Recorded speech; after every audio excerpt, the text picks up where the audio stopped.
Antony Higginbotham.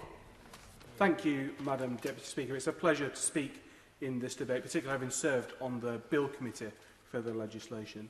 Law and order is something that matters enormously to my constituents. In fact, I'd probably say to all of our constituents. And one of the things I hear all the time, not just from residents, but from the police as well, is frustration with the sentencing system.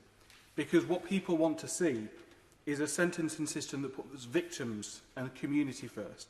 A criminal justice system that works for the law-abiding majority.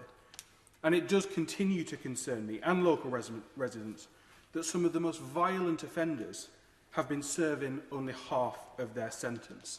And so can I strongly welcome clauses 105, 106 and 107 that will result in some of the worst offenders staying in prison for longer. Violent offenders, child sex offenders, but also clause 102 that introduces whole life orders for the premeditated murder of a child.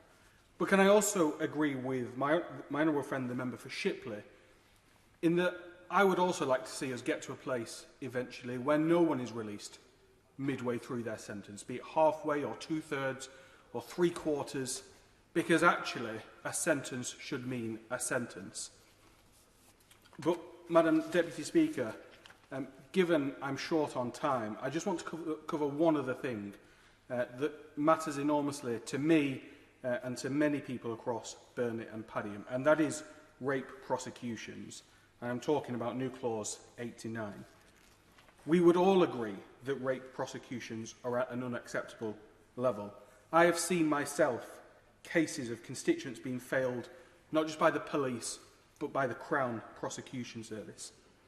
But this isn't an issue that legislation alone will fix.